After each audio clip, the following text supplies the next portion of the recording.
اور جو اعتراض ہوتا ہے اس کا جواب بھی ہے. سمجھ رہے ہیں آپ؟ ایک تاجر حضرت حماد رضی اللہ تعالیٰ عنہ کی بارگاہ میں آیا اور کہنے لگا کہ میں فلاں ملک میں جا رہا ہوں تجارت کی غرض سے، تو میں یہ چاہتا ہوں کہ آپ مجھے اجازت دیں اور میرے لیے دعا کریں کہ تجارت میں مجھے فائدہ ہو، تاکہ میں فائدے اور سلامتی کے ساتھ دوبارہ اپنے وطن بغداد میں آ سکوں. ذرا توجہ سے سنیے، اس میں کئی سوال آئیں گے اور ان سوالوں کا جواب بھی ہے، تاکہ کوئی آپ سے پوچھ سکے تو آپ اس کا جواب دے سکیں. یہ پیغام بھی ہے میرا، اور جو میں کہنا چاہتا ہوں وہ بات بھی آپ تک پہنچے گی. حضرت حماد رضی اللہ تعالی عنہ نے مراقبہ کیا اور ارشاد فرمایا، اے ابو المظفر، تم اپنا ارادہ ملتوی کر دو اور تجارت کی غرض سے مت جاؤ. کہا حضور کیوں؟ کہ اس لیے کہ جب تم تجارت کی غرض سے جاؤ گے تو واپس سلامتی کے ساتھ نہیں آ پاؤ گے اور نہ تم کو کچھ نفع حاصل ہوگا. اس لیے میری رائے یہ ہے کہ تم تجارت کرنے کے لیے مت جاؤ. اب یہ بڑا پریشان ہوا، غم زدہ بھی ہوا، لیکن حضرت حماد کی بات، اللہ کے ولی کی بات نہ بھی نہیں کر سکا کہ آپ فرما رہے ہیں تو درست فرما رہے ہیں. یہ خاموش ہو گیا اور غم کی حالت میں وہاں سے رخصت ہوا. راستے میں سلطان الاولیاء حضرت عبد القادر جیلانی رضی اللہ تعالیٰ عنہ سے ملاقات ہو گئی. آپ نے غمزدہ چہرہ دیکھا تو ارشاد فرمایا، کیا بات ابو المظفر مایوس کیوں ہو؟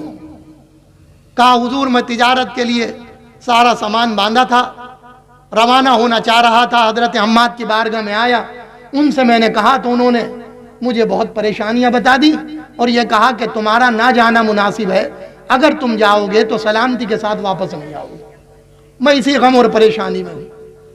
نظر اٹھائی، ارشاد فرمایا ابو المظفر عبد القادر کہتا ہے کہ تم جاؤ. اللہ اکبر. کہ حضور جاؤں؟ بولے ہاں تم جاؤ. اب بڑے پیر صاحب کی بات تھی، ابو المظفر کے جسم میں جان آ گئی. کہا حضور نے فرما دیا تو اب تو جایا جائے گا، سلطان الاولیاء کا حکم ہے. لہذا ان نے رخت سفر باندھا، سامان تیار کیا اور روانہ ہو گئے. روانہ ہوا، تجارت کی، تجارت میں بہت نفع حاصل ہوا. دل خوش ہو گیا اس کا کہ ماشاءاللہ بہت نفع ہوا. حضرت حماد کہہ رہے تھے کہ نفع نہ ہو پائے گا. اب یہ سارا مال اپنا بیچنے کے بعد اور جو مال حاصل ہوا اسے لے کر یہ روانہ ہوا قافلے کے ساتھ.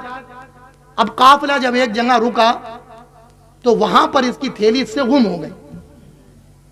جو اشرفیوں کی دینار کی تھیلی تھی وہ گم ہو گئی. اب یہ ڈھونڈنے لگا، نہیں ملی، تلاشیں بسیار کی لیکن نہیں مل پائی. پریشان، ڈھونڈتے ڈھونڈتے تھک گیا، غم میں مبتلا ہو گیا. آخر اسی غم میں، اسی پریشانی میں اسے نیند آ گئی. اب نیند آ گئی تو اس نے یہ خواب دیکھا کہ ڈاکوؤں کا ایک لشکر آ گیا ہے اور اس نے سارے قافلے پر حملہ کر دیا اور قافلے کو لوٹ لیا اور اس کے مال کو بھی لوٹ لیا ہے. جو نفع حاصل ہوا تھا وہ سب اس سے چھین لیا انہوں نے. اب گھبرا کر اس کی آنکھ کھلی، کیا ہے، قافلے لٹ گیا، ڈاکوؤں نے حملہ کر دیا، میرا مال بھی لوٹ لیا. اب اس کی جب آنکھ کھلی تو اس نے دیکھا قافلہ سلامت، لوگ بھی صحیح ہیں، کوئی ڈاکو نہیں، کوئی حملہ نہیں، کسی کو کوئی پریشانی نہیں، مصیبت نہیں. اسے یاد آیا کہ میری بھی تو تھیلی تھی. اب اس نے ڈھونڈی تو اس کی وہ تھیلی بھی مل گئی جس میں اس کا مال تھا. اب یہ بڑا خوش ہوا، لہذا قافلہ پھر روانہ ہوا. اب یہ سرزمین عراق پر بغداد میں پہنچ گیا. اب یہ راستے میں یہ سوچ رہا تھا کہ سب سے پہلے کس سے ملاقات کروں، حضرت حماد سے ملاقات کروں یا حضرت سیدنا عبد القادر جیلانی سے ملاقات کروں. حضرت معذرت چاہتا ہوں، وقت زیادہ لگ رہا ہو لیکن ذرا سا سنانا ضروری ہے. حضرت معذرت ہے آپ سے بھی، ہو گئے، سونے کا وقت ہو رہا ہے. صلی اللہ تعالی علیہ وآلہ وصحبہ وسلم. اب یہ راستے میں یہ سوچ رہا ہے. آپ کو بھی یہ سمجھ لینا چاہیے کہ جب بھی آپ تجارت کی غرض سے نکلیں، سفر کی غرض سے نکلیں، تو اچھے لوگوں سے مل کر دعا کروا کر نکلے، اور جب واپس آئیں تو اپنے امام صاحب سے، اچھے عالم سے ملاقات کریں، تب اپنے گھروں کو جائیں، کیونکہ جب بے لوث ملاقات ہوتی ہے اور دعا نکلتی ہے کسی نیک انسان کی تو وہ دعا جلدی قبول ہوتی ہے، یہ بات یاد رکھیے گا۔ اب یہ راستے میں یہ سوچ رہے تھے کہ حضرت حماد رضی اللہ تعالی عنہ سے ملاقات ہو گئی، کہا حضور السلام علیکم ورحمۃ اللہ وبرکاتہ، کہا کیسے حال چال ہیں؟ بولے بس میں یہی سوچ رہا تھا کہ ملاقات آپ سے کروں یا بڑے پیر صاحب سے۔ تو حضرت حماد ارشاد فرماتی ہیں، ارے نادان، مجھ سے بعد میں ملاقات کرنا، پہلے سیدنا غوث اعظم سے ملاقات کر کہ انہوں نے تیرے لیے 70 بار بارگاہ الہی میں دعا کی ہے، تب کہیں جا کر تیری تقدیر بدلی ہے۔ میں نے دیکھا تھا کہ تیری تقدیر میں لٹنا لکھا تھا، تیرے مال کا لٹنا لکھا تھا، قافلے والوں کے مال کا لٹنا لکھا تھا، اور ان ڈاکوں کا حملہ لکھا تھا۔ اس لیے جب میں نے لوح محفوظ دیکھا تو اس میں یہ لکھا ہوا تھا، میں نے منع کیا تھا اسی وجہ سے کہ لوح محفوظ پر مجھے تقدیر یہ نظر آ رہی ہے، لیکن سیدنا غوث اعظم رضی اللہ تعالی عنہ جو سلطان الاولیاء ہیں، اللہ کے محبوب ہیں، جب انہوں نے بارگاہ الہی میں دعائیں کی، اور ایک بار نہیں 70 بار انہوں نے بارگاہ الہی میں دعا کی ہے، تو تیری تقدیر بدل گئی ہے، اور آج تو صحیح سلامت اس بغداد کی سرزمین پر آ رہا ہے۔ جا سب سے پہلے سیدنا غوث اعظم کی بارگاہ میں جا کر ان کا شکریہ ادا کر۔ اب یہ پہنچا حضور کی بارگاہ میں، آپ نے مسکرا کر دیکھا، اس نے عرض کی حضور مجھے حضرت حماد رضی اللہ تعالی عنہ نے یہ بتایا ہے کہ آپ نے 70 مرتبہ مجھ گناہگار کے لیے دعا کی ہے، تب کہیں جا کر میری تقدیر بدلی ہے۔ آپ نے ارشاد فرمایا کہ ہاں، میں نے بارگاہ الہی میں 70 مرتبہ دعا کی ہے، تب کہیں جا کر تیری تقدیر بدلی ہے۔ سمجھ رہے ہیں آپ؟ یہ غوث اعظم کی زبان کا اثر ہے۔ ایک ہم تمہیں زندگی گزر جاتی دعا کرتے کرتے، تھک گئی پوری قوم، دعا کرتے کرتے یہ نہ جیتے یہ نہ جیتے، یہ قوم نہ آئے یہ قوم نہ آئے، کچھ ہوا؟ سن 2014 یعنی 17 سے ہو رہا ہے یہ مسئلہ، بدل رہی ہے؟ کیوں نہیں بدل رہی؟ غوث اعظم دعا کرے تو تقدیر بدل جائے، اور ہم دعا کریں پوری قوم مل کر، کروڑوں کی تعداد میں ہندوستان میں مولوی فقیر پیر صاحب سبھی لگ گئے دعا کرنے، کچھ بھی نہ۔ اور وہ غیر مسلم جو ہیں وہ حکومت کرتے چلے جا رہے، مضبوط ہوتے چلے جا رہے، محاسبہ نہیں کیا نا۔ وہ غذا ہماری زبان کو نہیں مل رہی جو ملنی چاہیے تھی، جس سے زبان میں اثر آتا۔ حرام کی غذا کھاؤ گے تو 40 دن کی عبادت قبول نہیں، جب عبادت قبول نہیں دعا کیا خاک قبول ہوگی؟ نہ امام صاحب کو پتا میں کیا کھا رہا ہوں، نہ قوم کو پتا امام صاحب کو کیا کھلا رہا ہوں۔ امام صاحب دعا نہیں کرتے، آپ خاک دعا قبول ہوگی امام صاحب کی؟ کھلا تو تم ہی رہو امام صاحب کو، تو امام صاحب وہی تو نکالیں گے جو وہ کھائیں گے۔ تو کمیاں ہماری ہیں نا۔ حرام کی غذا کھانے میں اثر نہیں آتا، حق و حلال کی غذا کھانے میں اثر آتا۔ سمجھ رہے ہیں آپ سے؟ سیدنا غوث اعظم ٹھوکر مار دیا کرتے تھے، خانوں پر نظر ڈال دیا کرتے تھے، خون بن جایا کرتا تھا۔ بڑے بڑے بادشاہوں نے کوشش کی، یہ سیرت بھی بتایا کرو، علماء اکرام سے گزارش ہے، یہ بھی سیرت ہے سیدنا غوث اعظم کی۔ کسی بادشاہ کا کھانا نہیں کھاتے تھے، اور ہاتھوں ہاتھ دکھا دیا کرتے تھے کہ یہ کھانا یتیموں مسکینوں کا ہے، خون بن جایا کرتا تھا کھانا۔ خلیفاؤں کو بادشاہوں کو دکھا دیا کرتے تھے کہ غریبوں کا مال کھا کر میری دعوت کرتے ہو، کیا کھاؤں میں؟ یہ کھاؤں گا، اور شرمندہ ہو جایا کرتے تھے۔ لیکن آج یہ بات نظر نہیں آتی، سمجھنا بس مل جائے، پیسہ ہو کیسا بھی ہو، اپنا ہو، سمجھے نہیں؟ تو جب یہ حال ہوگا تو دعاؤں میں اثر نہیں آئے گا۔ کوئی حدیث شریف ہے، حدیث یاد آتی رہتی ہے، ابو داؤد شریف کی غالباً حدیث ہے، حضور نے ارشاد فرمایا کہ نیکی کا حکم دیتے رہنا، برائی سے روکتے رہنا، ورنہ ایک وقت وہ آئے گا کہ تم دعائیں کرو گے اور تمہاری دعائیں قبول نہیں ہوگی، تم پر ایسے حاکم مسلط کر دیے جائیں گے کہ پھر تم دعاؤں کرو گے تو تمہاری دعائیں بھی قبول نہیں ہوں گی، اور تم پر وہ ظلم و ستم ڈھائے گا۔ کیا نہیں ہو رہا ہے ایسا؟ ہمارے نیک لوگ بھی دعائیں کریں گے تو دعائیں قبول نہیں ہوں گی۔ اب تو نیک ہی جا رہے ہیں، علماء حقہ ختم ہوتے چلے جا رہے ہیں، تو کیا دعائیں قبول ہوگی؟ محبوب الہی نے